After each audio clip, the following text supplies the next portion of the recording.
Welcome to the Fox 25 debate between Secretary of Education Ryan Walters and former Teacher of the Year Jena Nelson, your Republican and Democratic nominees for State Superintendent. Good evening, I'm Dan Snyder. And I'm Wendy Suarez. In the next hour, you're going to hear from Ryan Walters and Jena Nelson, who are both vying for the top educational spot in our state. We're going to hear where they stand on the issues and how each one believes they will best serve the interests of Oklahoma families, students, and teachers. First, we welcome Republican nominee Ryan Walters. Walters was appointed Secretary of Public Education by Governor Stitt in 2020. Before that, Walters taught for 8 years as a high school history teacher in his hometown at McAllister High School. He taught AP World History, U.S. History, and U.S. Government. In 2016, he was an Oklahoma Teacher of the Year finalist. Challenging Walters is Democratic nominee Jena Nelson. Nelson has been an educator for 16 years and is currently a 6th and 7th grade English teacher at Classen SAS Middle School. In 2020, she was named Oklahoma's Teacher of the Year. She's also been recognized nationally for her teaching. Both candidates have agreed to the format and rules of tonight's debate. Each candidate will have a minute and a half to answer each question. They'll also have 5 30-second rebuttals, and each candidate will choose when they'd like to use those rebuttals. And there will be no opening statements, but each candidate will have 2 minutes at the end of the debate for closing statements. The questions and subjects have been chosen by Dan and myself, and they have not been shared with the candidates. Now, the first question, as determined by a coin toss, will go to Secretary Walters. And we begin with this. Neither of you have experience in school administration. That said, what are your qualifications for being the next state superintendent? Secretary Walters, 90 seconds to you. Well, thank you for the question, and thank you guys for having me. And viewers at home, thank you for tuning in for this very important race. What I hear from parents and grandparents across the state is what they want for their kids is a better education system. And the contrast could not be more clear than the situation standing in front of you right now between myself and my opponent. On one side, I believe the Constitution and the Declaration of Independence needs to be the focal point of so much of what our kids learn in schools. That needs to be our history that is taught without liberal indoctrination. Yesterday, my opponent said that was a radical position. Well, I'm going to tell you what a radical position is. Her position that pornography, genderqueer, and flamer, these books should be in every public school library and should be in our classrooms. That's a radical position. What parents want is they want an emphasis on American values, they want an emphasis on learning without indoctrination, and they want to make sure that their kids have a great education. What we are seeing right now in the state of Oklahoma is a civil war that's being fought in our schools. Mrs. Nelson, what do you believe your qualifications to be the next state superintendent are? Well, thank you so much for having me. I am so grateful for the opportunity to be here and to speak to all of you today. So in addition to being the 2020 Oklahoma Teacher of the Year, I've also served on the national and the state level on committees that deal with mental health, career readiness, teacher retention, also issues that deal with child and food insecurity. And so all of these issues are the things that I'm actually focused on, the things that are not true that are being said by my opponent, but the real issues that are facing Oklahomans every single day, making sure that we keep our federal funds and make sure we keep our tax dollars within our school districts. That's what we want to see. And that's what we're going to focus on, are the real issues that are facing Oklahomans, our families, and our school districts every single day. All right, Secretary Walters, you touched on books in schools, so let's move on to that topic. Amid complaints, Tulsa schools recently pulled 2 sexually graphic novels from some school bookshelves, and a Norman teacher resigned after sharing a QR code to a public library. So where do you draw the line on books deemed offensive in school libraries? Mrs. Nelson, you have a minute 30. Well, thank you for the question. And so, of course, we want to make sure that we have developmentally appropriate books in our school libraries. And we have already things that are set up within our school districts that if a parent feels that something is inappropriate, that they can contact their school, of course, and then go through their administration, the school board that's elected by the families there in the communities, and then also the superintendent. And so we have to make sure, of course, that everything is developmentally appropriate. But we have to also use some common sense and make sure that we are doing due process so that we don't get into situations that are going to harm our teachers, that are going to harm our families and our children as well. And so I just think it's very important to have that open communication and a good conversation with everyone involved in the process. Secretary Walters, where do you draw the line on offensive books? Pornography. Pornography should not be in our schools. You already heard my opponent, Jena Nelson, say that this is not an issue. That is, she is not concerned with pornography being made available to minors in our school system. This is against state law. No parent should send their child to school and their child have access to graphic pornography. I mentioned two of the books tonight, Gender, Queer, and Flamer. There is no place in our school systems for these books. I've seen parents in Stillwater. I just saw a parent in Owasso get banned from a school board meeting because he was questioning why his daughter was allowed pornography inside the school setting. This is grossly inappropriate and part of a bigger war that the radical left is fighting on our kids. The radical left has decided that our schools need to be places of indoctrination. When I talk to Oklahomans, they think this is as common sense as it comes. We don't want kids to have access to pornography in schools. We don't want our kids to have access to indoctrination in schools. What we want is we want our kids to have a good education so that they can go on and move into the workforce, so that all of their potential is realized in the school systems. But I'm telling you, to see Joe Biden's agenda being pushed in the state of Oklahoma by Joy Hoffmeister and Jena Nelson is outrageous. Every parent I speak to is upset and concerned about the state of education with the amount of pornography we are allowing in our classrooms to the youngest of students. And just as a reminder, you both have 5 30-second rebuttals. Just give us a nod or a finger wag that, hey, I'd like to jump in here. Let's move on to the next question. Secretary Walters, at a recent campaign event, you said you'd like to put all Oklahoma history teachers through a history training course put on by the conservative Hillsdale College. Why do you believe this training is necessary for our history teachers? Thank you for that question. I think this is a vital issue facing the state of education. My opponent called this position to teach the Declaration of Independence and Constitution in our schools radical. I saw the liberal media losing it yesterday, saying, what a radical concept. Secretary Walters wants our kids to know our history.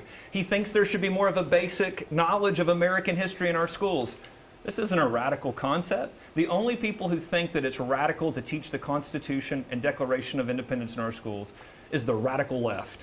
Folks like my opponent and Joe Biden, who believe that history should be rewritten, that kids should be ashamed of their history. These are the only people who believe that an emphasis on our founding, on that wonderful document, the Declaration of Independence, which gave us the freedoms that have made this country the greatest country in the history of the world. It is such an extreme position for my opponent to take to call that a radical concept. I believe every kid in the state of Oklahoma should know the story of America. Every kid in the state of Oklahoma should understand what's made this country great. They should understand those founding principles that this country was built on, because we have to continue to live up to those principles to continue to lead the free world. Before we get to you, Mrs. Nelson, Secretary Walters, I want to give you 30 seconds on this. Do you not believe history teachers are teaching the Declaration of Independence and Constitution here? I think our students' test scores show that history is not being taught the way that it should. Every time I go to an event, one of the first questions I ask is, do you feel that our students know American history? The answer is a resounding no. We have to do more as a state to ensure our teachers have the training necessary to teach about the U.S. Constitution and the Declaration of Independence, and that every student is getting that education. All right, Mrs. Nelson, a minute and a half to you. What are your thoughts on this training plan? So my thoughts are these, is that the patriotic education plan is not what he's saying it is. I believe in the Constitution, and I believe in American history. I believe in teaching all history. I believe in this country. I'm a proud American. I'm a proud Oklahoman. But we don't need indoctrination of our teachers. In fact, right before I came into this debate, I got a call from a teacher in eastern Oklahoma. He is a Vietnam veteran. He has been teaching history for 36 years, and he says that if he has to go through that, he will quit, because he is a patriot. He knows his history, and he's very proud to know that he can teach his students every single day the true history of the United States. I think that what we're doing right now is mixing a lot of words, because the product that is coming out of Hillsdale is not anything to do with patriotism, but indoctrination. And in fact, we've had laws that were passed last year where students are focused more on civics education than ever. And so I know that the history teachers in Oklahoma are doing a fantastic job and will continue to teach the Oklahoma standards and to make sure that every Oklahoman has a great education when it comes to history. I'd like to take a 30-second Yeah, rebuttal. sure. 30 seconds to you, Secretary. My opponent made clear how she views American history and the Constitution yesterday when she said my position to emphasize the Constitution and the Declaration of Independence in schools is, quote, radical.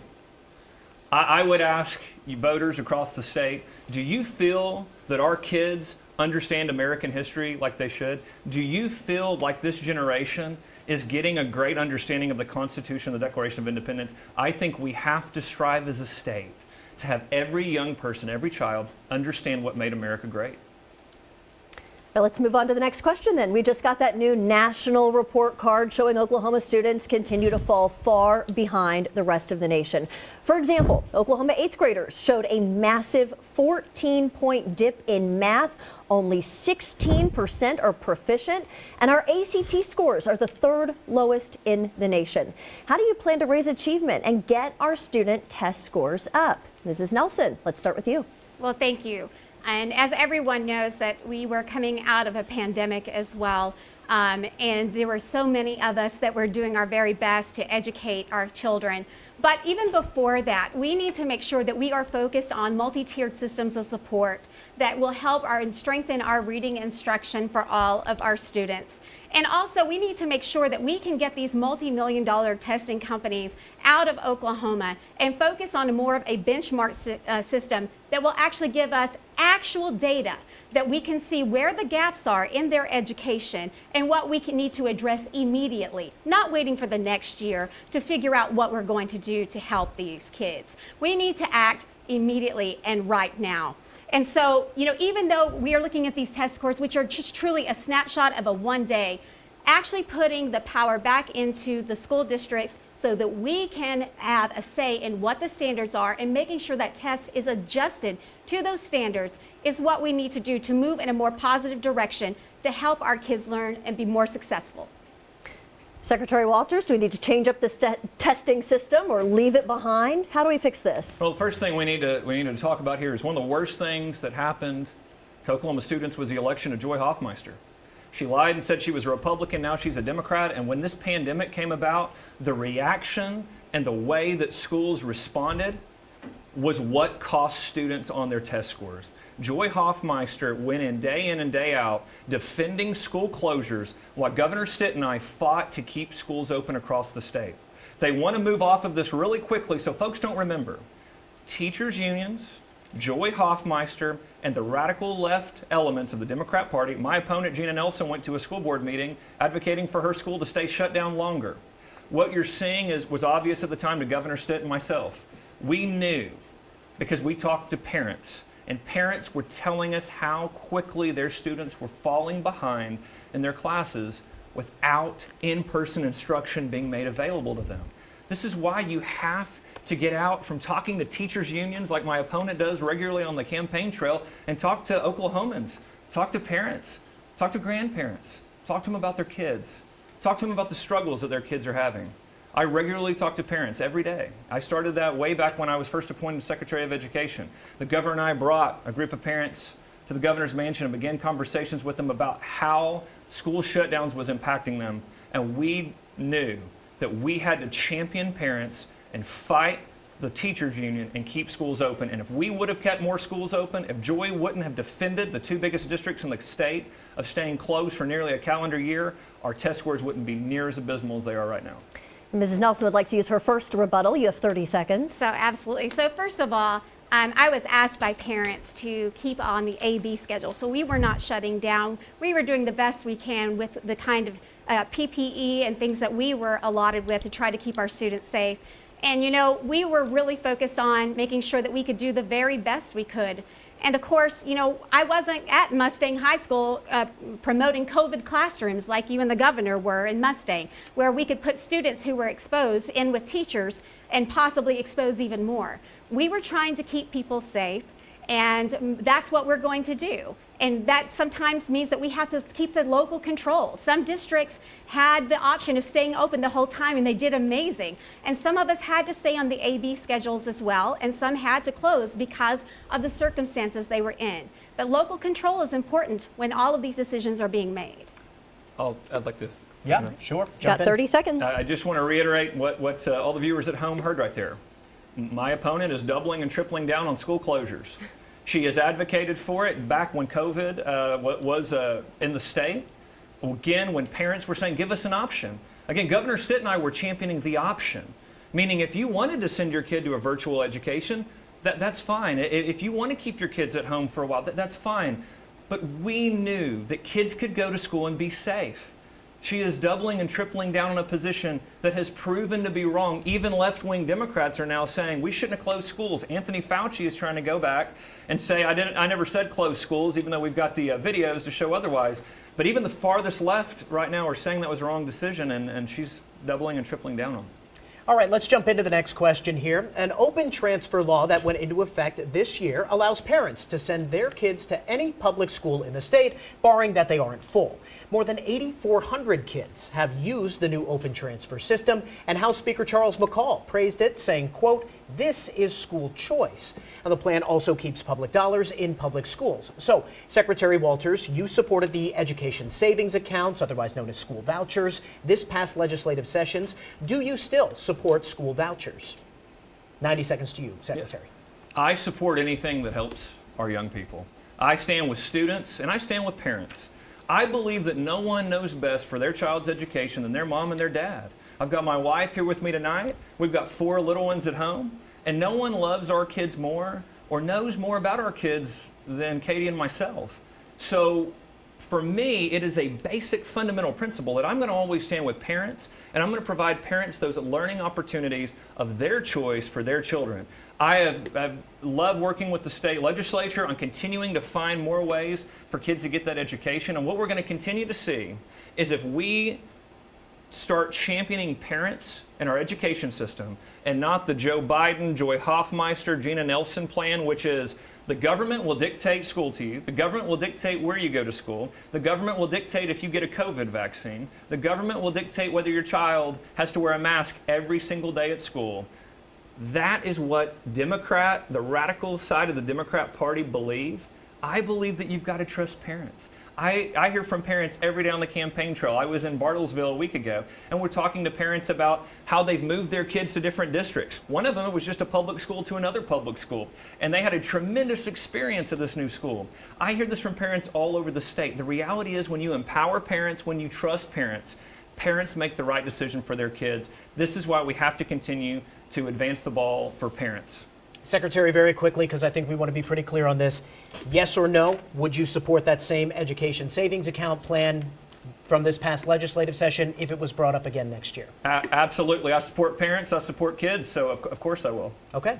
Mrs. Nelson, do you support school vouchers? I do not support school vouchers. Vouchers are a way to defund public education, and they are a rural school killer. And so what we know about our schools is that when you take a school and you have to close it, is that you're closing down the community. You're closing down small businesses. You're closing down real estate. You are closing down the heart and the soul of that community. And we've already seen the consolidation that's happened out in western Oklahoma. And we've got to make sure that all of these families have the options. Yes, I love the choices that we have here in Oklahoma. In Oklahoma, you do have the choice to transfer to any school that you want. You can go to a virtual school. You can go to a charter school. You can pay to go to a private school. We have career tech and AP courses. We have parent choice. But the choice is going to be taken away from so many families when we start defunding our public schools with the voucher program. There are so many Republicans and Democrats who are united on this issue, all the way from Antlers to Arnett. They do not want to see vouchers. They want to make sure that our public schools are fully funded, and that is where the focus needs to be. Okay, we got a rebuttal. I'd like to do the rebuttal. Lies have consequences. My opponent's already told quite a few lies tonight, but she's been telling them all across the state on the campaign trail. And I want to talk about some of the consequences of her lies. Yesterday, I got an email from my daughter's teacher that said that another child at school ridiculed her in front of other students, saying, your dad's going to steal $130 million from our public schools. So my daughter in a public school is being ridiculed because my opponent has lied across the state saying I will take $130 million from public schools. That is a lie. It's also a lie that public schools will shut down under our plan. There has never been a public school shut down in the entire country. because of a school choice program. But my opponent continues to lie about it. So, Jena, I hope you would take this opportunity to take back those lies that have led to my daughter being ridiculed at school, because you're so concerned with winning this election that you would lie to voters all over the state. Do you think that's appropriate, to lie to voters in such a way that my daughter is getting ridiculed at school because of your lies? And of course, Mrs. Nelson, you're welcome to respond and use a rebuttal. Well, thank you so much. But, you know, the thing is that we have facts, we have data, we have seen other states as well that have gone through this. And Mr. Walters, I don't lie. And I don't put these things out there because I'm talking to people. I understand. Even the speaker has said that where is a kid in Atoka going to go to a private school at? We are so united on this particular issue. And I would really hope that you would want to put the focus in on the 700,000 kids that need the funding in their public schools right now. That's the truth. That's what we have to focus on. So you're not going to correct the lie right here to the viewers? You're going to continue to let that lie to go on across the state? I'm so sorry, but it's not really in my nature to lie. Okay, let's move on, guys. This next question comes straight from a viewer. This is a dad in Oklahoma. He wants to know if you knew the legislature could back you up on two things related to education in your first year in office, what would they be? And Mrs. Nelson, we'll start with you. Absolutely. So if I knew that they could back us up, it would be making sure that our teachers are paid a living wage, that our support staff can be paid a living wage, our bus drivers, our parents, and everyone that makes our schools work. Because right now we know that public education is saving and changing lives, and every single one of those people should be paid a professional and living wage. And also just to make sure that they invest in their community schools, making sure that they keep those public dollars in those public schools. That would be an amazing just morale booster to so many educators and school districts and families across our state right now. That would be my hope and my prayer every single night, that we make sure that we're taking care of our Oklahoma kids. All right, Secretary Walters, let's say the legislature gets right on board on two things. What are they? Yeah, you know, and again, Governor Stitt and I have had a tremendous working relationship with the state legislature, and we will continue to advance the ball in many different arenas. Governor Stitt is the best governor the state has ever had. He championed schools to stay open. And I want to talk about one thing in particular I'm very proud to work alongside him on: bringing accountability to our public schools. We have invested more than $1 billion a year in extra revenue to our public schools. But what we continue to see is 51% of these funds are spent on administrative costs. This is money that could be going to teacher pay. This is money that could be going in to support our teachers. And frankly, this is money that's going to support these indoctrination programs rather than getting it to the classroom where it belongs to our great teachers. So Governor Stitt and I have called for an audit of the State Department of Education. We've called for audits of Tulsa Public Schools. I will continue to fight for transparency and accountability of taxpayer dollars, because Democrats like to shift the focus here and pretend that the problem is money. The problem isn't money in our education system. The problem in our education system is how we're spending the money. The problem in our education system is there's not enough education in our education system. There's too much of a focus on indoctrination. There's too many administrators that are continuing to take money that could be going to our teachers and their pay. And that's what we've got to get right, so that your investment as taxpayers is getting to the classroom and getting to the kids where it belongs. Secretary, you'd have the legislature pass. I'm hearing you say maybe change the way we're funding education. We've got to continue to expand school choice. I've talked about that multiple times. We've got to make sure that our schools are more transparent and more open for our parents to be able to see what's going on. We're working on several transparency measures right now. We need to move school board elections so that we continue to have more engagement from communities, because our communities are supposed to represent our schools are supposed to represent our community. So we need to continue to move school board elections where more people are involved and engaged. Everything we should be doing is to get more parents and more community involvement in our schools. That's how we become a leader in education for our kids. Well, Secretary Walters, you talked about money there. Let's stay on that topic. On the campaign trail, you've said that you wanted to phase out federal dollars in Oklahoma education. I believe you later clarified that you want more scrutiny over federal funds, but again, didn't rule out rejecting those. Federal dollars do make up a sizable portion of budgets for many local school districts. So the question to both of you, is there any situation where you would deny federal funding for Oklahoma schools? Secretary Walters, 90 seconds. Yes, I've been on the campaign trail for 16 months, and my answer on this hasn't changed. I'm going to always do what's best for kids. And what I'm going to do is ensure that the incredible investments that Oklahoma taxpayers have made get to kids in a way that's meaningful. And I've said for months, my criteria is simply this. Number one, are the dollars we're spending actually benefiting kids' academic success? Number two, is the way we're spending money in every program transparent so that voters and community leaders can see how the money is being spent? And number three, does it have any left-wing indoctrination in it? And again, it is key that we ensure that the Biden administration is not forcing their radicalism on our kids. Joe Biden announced this a few weeks ago. He's trying to tie strings that are forcing states to allow boys in the girls' restrooms, endangering our young girls in our schools for his agenda. We have to make sure that taxpayer dollars are being used to benefit our children. I will audit every dollar that is being spent by the State Department of Education. I will audit every program being financed by the Department of Education and ensure that everything we're doing is to benefit our kids. I hear this every day on the campaign trail.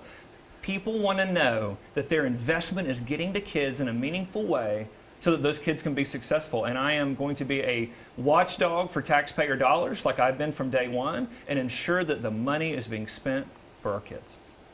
Mrs. Nelson, a minute 30 to you. Is there a situation where you would deny federal funding to Oklahoma schools? So when we're talking about federal funding, we're talking about our tax money that we've already paid in. And I don't want to see our tax money going to another state. So one of the things that a lot of people don't understand is that if for some reason a district didn't want their federal funds for whatever reason, they can actually sign a waiver and they can get rid of that. But of course, we would be in a world of hurt. These federal funds cover everything from Title I, Title II, special education, agriculture programs, free and reduced lunch, which I'm going to be really honest right now. I don't know what I would have done without the free and reduced lunch program because I was one of those kids on it. And so what we're saying when we're going to say we're going to phase out, we're talking about actually taking money away from our most vulnerable children. We have over 700,000 public school kids and over 300,000 of them live below the poverty line. These federal funds are so important. And the State Department of Education is one of the most audited state departments and departments that we have around. And so really and truly, when we talk about being a watchdog, I think that we've already seen in the past the kind of oversight that my opponent has had over things such as Class Wallet. So we want to make sure that we have a good steward of our money. And yes, I definitely want to make sure them to our most vulnerable children in our state. We have had two big scandals in the last few years, Mrs. Nelson mentioning one, surrounding tax dollars meant for education. First, Epic charter schools, then that COVID relief money, particularly gear funds. So how do we prevent situations like these? Mrs. Nelson, you have a minute and a half. So the first thing that we have to do is, yes, we have to make sure that we are watching every single penny and that we are holding people accountable. We can't just have an oversight saying, yes, there is an issue, and then having a state school board members or someone saying, oh, I'm sorry, we can't look into that any farther. We have to have accountability. We have to have people who are willing to do the right things, because all of this money that we're talking about and the largest budget that we have in our state government, it has to make sure that these dollars are getting to our children. And we have to have people who can be responsible for that and can be held accountable for that, who don't pass the buck on to others or blame other people for that, because our children, our districts, and our families are counting on us to do the right thing. Secretary Walters, you have a minute and a half. Let's talk about Epic charter schools. Joy Hoffmeister, the now Democrat state superintendent, took $50,000 from the founders of Epic charter schools to continue to turn her head when she knew there were issues going on there. She was supposed to be holding taxpayer dollars accountable, and instead she decided that a campaign contribution was more important to her than actually doing what was best for our kids. So Joy Hoffmeister has a lot to answer for allowing the misuse of taxpayer funds there. I believe that every dollar that we receive from taxpayers has got to go to the best workings for our kids. And that's where you heard my criteria earlier. I will continue to hold vendors accountable. I will continue to hold state agencies accountable. And I will continue to hold anyone in state government accountable, because the reality is taxpayers have worked very hard to give over their money to the government to allow for our kids to be educated. And what we've seen in Joe Biden's America is the most rampant inflation we've seen since the Great Depression.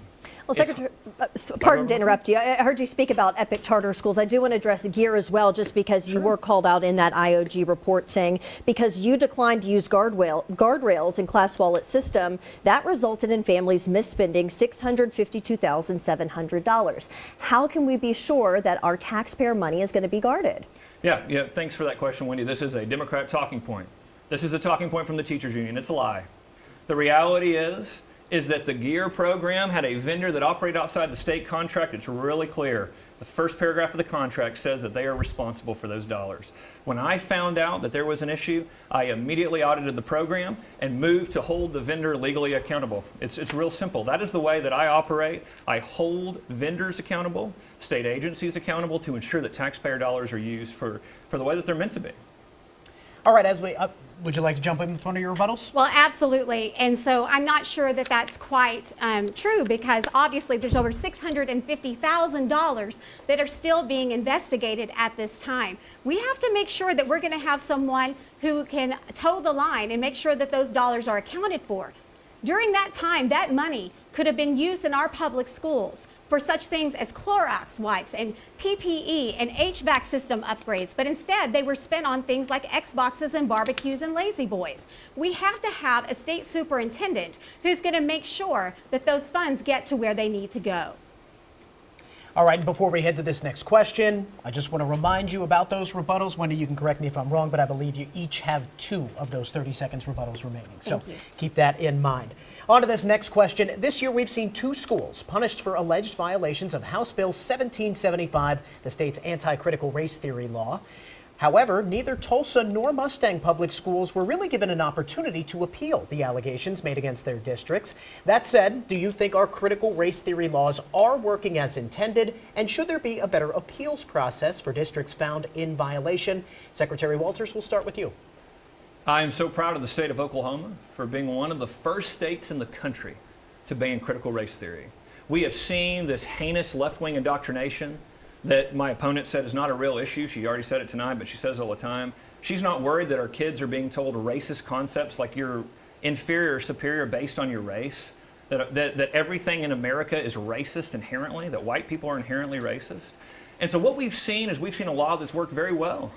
We've seen a law that has allowed for parents to know that there's not going to be this radical indoctrination in their schools. We have 2 teachers that have been on camera admitting to violating the law and saying they would continue to violate the law. So those 2 teachers should be held responsible for that. And I've been very clear that they shouldn't continue to teach in the state of Oklahoma if they're going to continue to violate state law. One of them even admitted the only thing keeping him from being more open about his critical race theory he's pushing in his classroom is HB 1775. I'm glad that Oklahoma has been a leader on this issue, but we have to continue to stay vigilant as the far left has decided that they're going to launch a war for our kids' minds and convince our young people that they are racist, that they're going to inject this division into the classroom, they're going to inject this hatred of the Constitution and the values this country was founded on.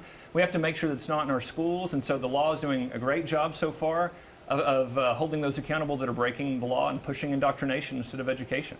Quickly, Secretary, do you believe that appeals process needs to get better for, in the instance of Tulsa and Mustang? I think the only issue here is we've got the teachers union and Democrats like Joy Hoffmeister and my opponent that are lying about the law, so it makes people not understand the way the law works. The reality is it's a very clear law. It gives the 8 criteria. It's a very easy process, but Joy Hoffmeister has intentionally used it as a political football rather than just explaining to people what the law says and ensuring that indoctrination doesn't happen. Instead, she's pushed that indoctrination rather than push it out of our schools. Mrs. Nelson, do you believe House Bill 1775 is working as intended? Should there be a better appeals process? There absolutely should be a better appeals process.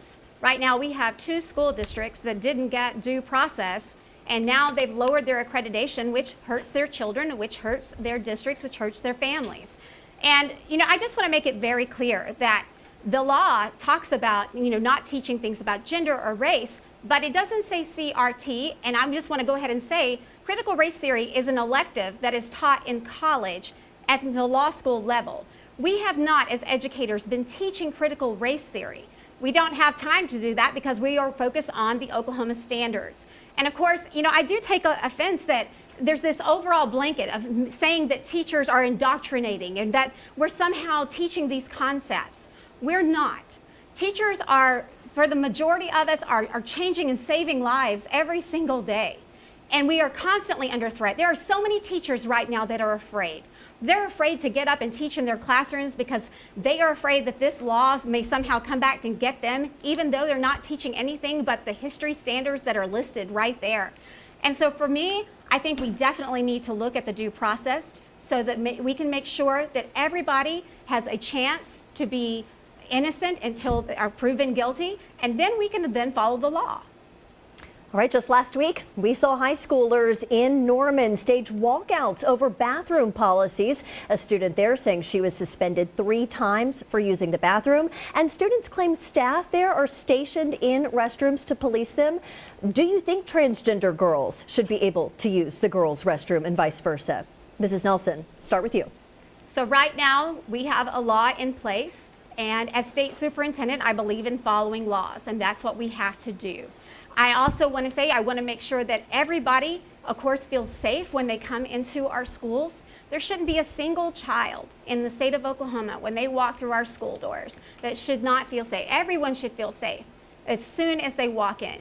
And so for me, as state superintendent, I am a person who believes in upholding the law, and so we have to do that.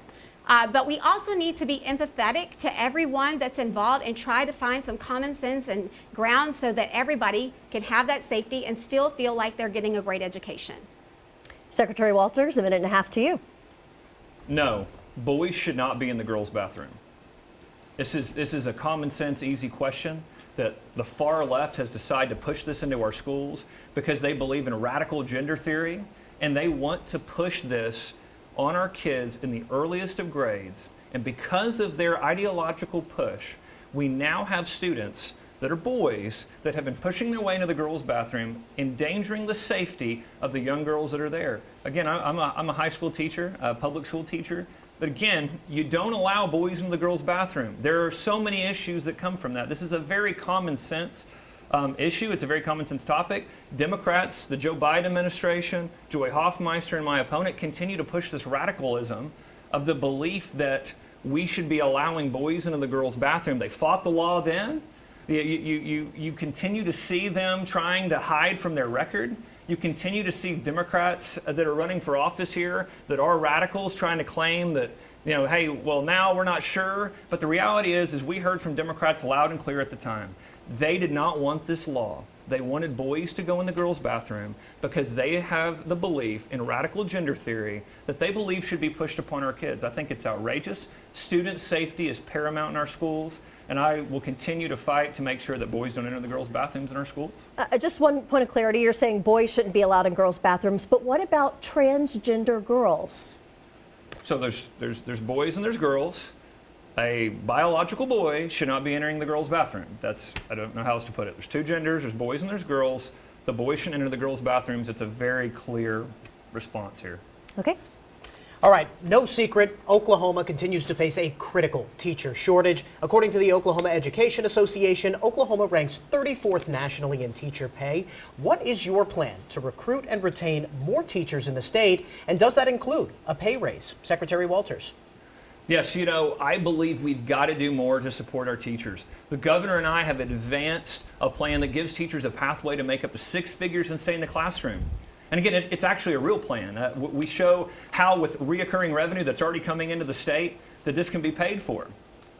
Joy Hoffmeister likes to throw out terms like $5,000 teacher pay raise, and my opponent has pushed that as well, and they have no idea how to pay for it. It's very much like Joe Biden's pay for everybody's college, but we'll figure it out somewhere down the road. And I can tell you how people will figure that out. It will be raising your taxes. This is why you have to have responsible governance, which says we have the money. The money is not the problem. The problem is we're putting 51% of every dollar in education to administrative costs. That money should go to the classroom. It should go to supporting our teachers. Our teacher pay should continue to go up, and we shouldn't continue to build on these programs. These programs that we're continuing to see in schools are often the programs that are pushing radical elements of critical race theory and others. So what we need to continue to do is continue to take that 51% that's going to administrator pay, put 30% in administrator pay, and put the other 70% for our teachers. And again, the best and brightest teachers, we need to find the ones that are the highest quality, and we need to be paying those teachers a lot more because we've got to keep our best and brightest teachers in the classroom. Mrs. Nelson, 90 to you. Well, Superintendent Hoffmeister does have a plan and has been talking with members of our legislature to move that forward. I believe right now that $100,000 pay raise is more aspirational than actually factual. And so one of the things that we have to do is we have to focus on pay raise, but we also need to tone down the rhetoric right now. Because as I'm talking to teachers right now, they're telling me they've got one foot out the door and they are waiting to see what happens in this particular election to decide whether they are coming back or not. We also need to focus on building more grow your own programs, and that even starts in high school with career cadet programs for our teachers, high school kids who want to go into teaching, focusing on revamping some of our education programs at the college level, and then also looking at things, for example, school culture, climate codes that we can also work on to get feedback from teachers, revamping our state testing, and also listening to see what the educators need. Making sure our professional development is actually helping and not causing more harm, and that we rely on our educators then to work together to mentor all of our 1st through 5-year teachers. And that also includes at the State Department level, developing a website where lesson plans can be drawn from so that it will help our most, our most inexperienced teachers all the way to our veteran teachers as well. There are many things that we can do, but we have to start with the morale of our teachers and making sure that we're ready to go forward and fill all of those spots. Well, earlier this month, state lawmakers held an interim study looking at 4-day school weeks. Do you think a 4-day school week is a good solution and should be an option, particularly for those rural districts? Jena Nelson, you'll be first to answer this one. Well, thank you. So we already have criteria for the 4-day week if certain districts actually meet that criteria. And if they do, then we should follow the rules and allow them to have that. As long as they are working within their communities, and it is something that the communities, of course, are for, and that our teachers are for, because I understand recruitment is very difficult in those rural areas. And we need to make sure that we're not offering just a blanket approach to education across the state, but making sure that we have local control and listen to the needs of specific communities across Oklahoma. Because what works maybe in Shattuck is not going to work down in Oklahoma City or in Broken Bow. But we need to have listening ears when it comes to all of these subjects. And I think that a 4-day week, as long as they're meeting the criteria, should not be taken off the table. Secretary Walters, to you, what do you think about 4-day school weeks? You know, we've got laws in place that govern how many hours you have to be in school and try to give districts flexibility on how they use those hours, so what days are actually in school. You know, what I think when I talk to parents and teachers across the state, what I hear is a bigger frustration with administration than the 4-day school week. What I hear from folks is that they don't understand why the administrators are not supporting their teachers as well as they can with classroom discipline, why they're being micromanaged by administrators that are pushing them to teach things that are outside their subject matter that would be indoctrination, not a focus on academics. So what I hear from teachers all around the state is when they're talking about being able to do their job better, they want a relationship with parents. They want parents more involved in their school, but they also want administrators to make sure that they're creating a school culture so they can be successful. We've got to have discipline in our schools. You can be the greatest teacher in the world, but if there is all this misbehavior in your school, it's very difficult to teach the concepts. So we've got to continue to move away from radical left-wing ideology where administrators think that everyone's a victim and they don't actually punish students when they're misbehaving, back to a place where we say, listen, we want every student to be successful, so because of that, we're going to hold you to high expectations. We're going to say when you walk in the school, you're capable of amazing things. But let me be clear, you are going to have to work hard to get the education you want. This is what we need an emphasis back on. This is when I talk about the basics in schools. This is the basics we have to get back to: reading, writing, arithmetic, supporting our teachers inside the school system, and make sure we've got American history being taught. If we get back to that, we've got tremendous rural communities. I know that we will be a leader in education if we push away from liberal indoctrination and get money to the classroom where it belongs.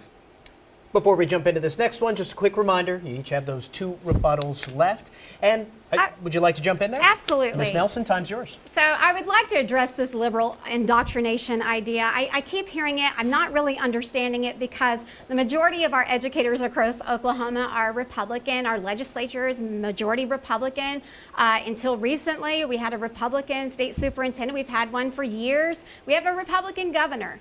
And so really and truly, I just want to put this out there that right now that educators are doing a fantastic job. Of course, we have internal and external issues that we have to deal with, but this left-wing indoctrination is not what is happening in our schools. We are so focused on dealing with the amount of trauma that we see across our state right now, and that is where a lot of our focus needs to be as well. It's making sure that we have mental health issues addressed, but also we're addressing the academic issues as well.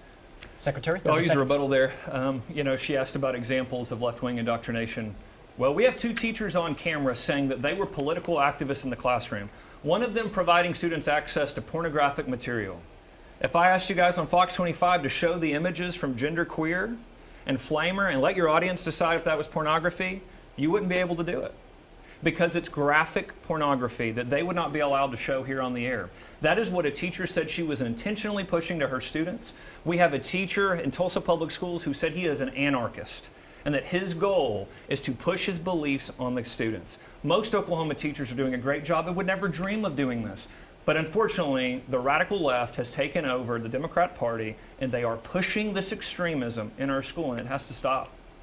And our last question, before you're able to ask each other your own question, is this: will you pledge to be an advocate for all Oklahoma students and educators, regardless of political beliefs? And let's start with you, Secretary Walters. Absolutely. I believe, that every teacher that's doing a great job with kids, we need to be doing all that we can to keep them in the classroom. And again, that's people from all different backgrounds. I ran into a student the other day, a former student of mine, that was reminiscing about how after the 2016 election, him and some other students were gathered around my desk and they were grilling me on, who did you vote for? And I didn't tell them because, again, I was a teacher in a classroom. I just didn't think it was appropriate. I wanted to continue having conversations with them, not knowing what political party I'm in. And again, I have students all the time that come to me and go, well, I didn't know you were a conservative Republican. But again, that's the way that our schools are supposed to operate. We want folks from all backgrounds, all beliefs entering into our schools. What we don't want are people pushing an ideology on our students. We do not want political activists masquerading as teachers. That's the concern there. But yes, absolutely. I want teachers of every background getting into the schools. If they want to do a good job for kids, if they want to help kids on their education path so they can get in a good career, we absolutely want you in our public schools. Mrs. Nelson? So absolutely. I believe that public education saves lives, and I know that because it was my life that was saved because of a teacher that believed in me. And so, I want to make sure that every single kid understands that it doesn't matter if your family are Democrat or Republican. What matters is that you get the best education possible. So when we open those school doors in the morning and, little Rachel and Justin and McKinley and Adam are all running in, they know that they're going to have someone who cares about them, that they are going to get the best education possible. And I'm going to be a superintendent for all of us. Despite what you've heard tonight, my track record is this. A lot of people didn't even know I was a Democrat until I had to put it down when I filed. And that's the way it should be. We need to make sure that we are educating kids, that we are loving kids wherever they are, and making sure that they all feel safe within our school buildings. And so for me, it's going to be about the community. It's going to be about our state, and it's going to be about public education. Can I cash in You got your last Got my one, last Secretary. one. Go for it. 30 seconds. When we talk about supporting all kids, that's why you hear me talk about empowering parents more, because I believe that for every child, having their parents involved, having their parents more engaged, having an education system that's more transparent so that parents can be more involved is a great thing for our students. That's why you're going to continue to hear me advocate for more transparency. I want schools to be showing parents not just what's taught, but how money's being spent. The more we engage the families of every child in the state of Oklahoma, the better our education system will be. So that's when we talk about all kids, you got to have all options on the table for parents to choose from. You have to have a transparent system so that parents can see what's going on in their schools, because the more they see and the more they're involved, they will engage with young people. And as a teacher, I know that having parents that involved is tremendously impactful on young people's lives. Mrs. Nelson, you want to use that last one? Absolutely. You know, I want to make sure that we have a state superintendent who believes in our public schools. I want to have someone at that position that believes in elevating and celebrating all of our teachers. We want to make sure we have someone who's going to defend public education and not defund public education. We need to make sure that we have someone who has a track record of being accountable and not a track record of being investigated.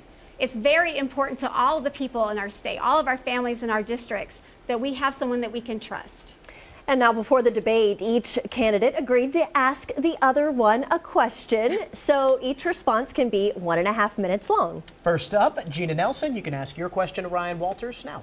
Absolutely. So thank you so much for being here. So my question is this.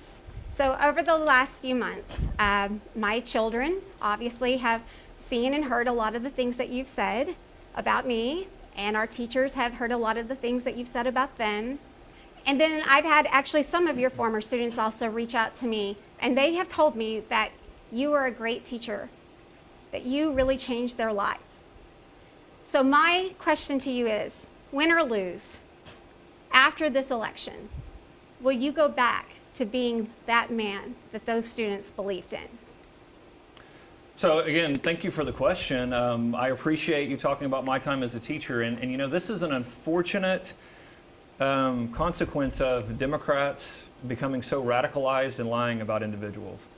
I have students that come up to me all the time that don't understand a lot of the issues because of the lies that Jena Nelson and the Democrats have pushed out. The reality is my students didn't know what my political background was because I came to school every day to empower them through the knowledge of history. I taught them about American history, and I challenged them to think. I didn't tell them what to think. I challenged them to think. And that is what we need more of in the education system. And again, I've been really clear about the situations in which teachers acted inappropriately. I don't say all teachers. I think we've got no one has impacted my life more than the teachers I had when I was in school and the teachers I went to work with. So we have to have our teachers and we have to support our teachers. I've been very clear and very specific in my language that we've had 2 teachers that have gone on camera to say that they're active liberal activists in the classroom. We have to make sure that liberal activists are not in our classrooms because they do damage to our entire reputation for our teachers across the state, and most importantly, they do damage to our kids in their classrooms. Secretary Walters, your opportunity now to ask Mrs. Nelson a question. Yes, thank you for being here, Jena. I appreciate it. Again, I've heard very similar things about you. Great classroom teacher. I've heard all those things. And again, you made a comment tonight that you believe the state superintendent that you would follow the law. Yes. So I would ask you, HB 1775 is the law that says you can't teach these concepts in the schools. So we've had 2 teachers that have said, yeah, we taught those concepts and we will continue to teach those concepts. I called to pull their teacher's licensure because the law says if you knowingly break the law, you're to have your teacher's licensure pulled. So, you know, Democrats oftentimes promote lawlessness in our society and in our schools. So I would like to hear from you. Would you support the law and pull the licensure of teachers? Because that is what the law says. So we have to go through the due process of that, though, and make sure that that goes before the state school board and then it's put to a vote. You don't just go around saying that you're going to pull somebody's certificate and try them in the courtroom of Facebook or Twitter law. But yes, if someone breaks the law, we have to hold them accountable for that. But we have to make sure that we have due process so that we don't have mistakes and that we don't have people going out and attacking teachers or school districts and putting people in danger. We have to keep an element of safety in about it and common sense, and we have to make sure that laws are followed with due process. Thank you both for those questions. Now let's move on to our closing statements. Each candidate will have 2 minutes. Secretary Walters took the first question, and we'll begin our closing statements with him. Secretary, time's yours. I love Oklahoma. I love our schools. I love our teachers. I love getting to talk to students all across the state and their parents. and hear about what school is like for them. I want to tell you what school is like for my kids. Some of my favorite mornings are the mornings when I get to drop my kids off at the bus stop. My two daughters attend Deer Creek Public Schools, and they have this amazing bus driver named Miss Stacy, who always greets them coming onto the bus, and the girls are already ready, excited to tell Miss Stacy about their day. They then go on and they go into their classrooms, and they've got two amazing teachers that every day my wife and I get to sit down with our two daughters, and they just beam with excitement, talking about how wonderful their day was with their teachers, with the bus driver. It's an amazing experience for me and my wife as parents. I want every Oklahoma family to experience that. And that's where you've heard me define very clearly what the decision is before voters in this race. I believe that America is the greatest country in the history of the world. I believe it's that way because of the fundamental principles that our founders enshrined in the Declaration of Independence and the Constitution. I believe it's essential that our young people understand the foundation of our country. I believe it will not only inspire them as individuals, but it will make Oklahoma and America the greatest country in the world, and we will continue down that path. My opponent thinks it's radical to teach the Constitution and the Declaration of Independence in schools. Instead, her vision is having pornography available to students, genderqueer and flamer books that, again, we couldn't show you images on the air because they're so graphic. The radical left, Joe Biden, Joy Hoffmeister, and the Teachers Union believes that it is appropriate to inject their indoctrination into your classroom, into your kids' education. That's not what parents want. That's not what our teachers want. That's not what our communities want. What we want to do is we want to reject the radical left-wing agenda that Joe Biden is trying to bring to Oklahoma, and again, end this civil war that they are waging against the state of Oklahoma. Jena Nelson, you have the final closing remarks. 2 minutes to you. Well, thank you all so much again for having me here today. So, you know, growing up in Broken Bow, I came from very humble means. And the thing that changed my life was being able to go to public school and having those teachers who believed in me, that saw the potential in me despite my circumstances.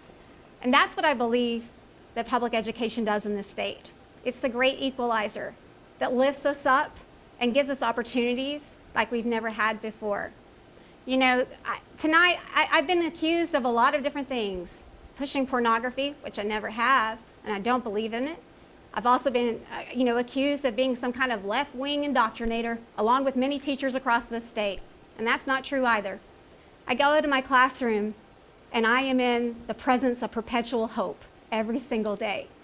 And it makes me want to go and fight harder for all of them so that they can have the same opportunity that I had, a chance at something better. And the way we get through that is working together, putting away all of this divisive language and focusing on educating our future so that we can grow a strong economy in Oklahoma and that we can keep our families together for years to come. That's who I am. That's me. And so as State Superintendent, I want to just keep reminding everyone that we can move in that forward direction, that we can be a leader in all things education across this nation, but we're going to have to put this divisiveness aside and focus on what is important. So I want to thank you all so much for having me today. Mrs. Nelson, thank you. That brings us to the end of the Fox 25 State Superintendent debate. We, of course, want to thank Ryan Walters and Jena Nelson for both being here with us. And now the decision is up to you. The election is November 8th, exactly 2 weeks away.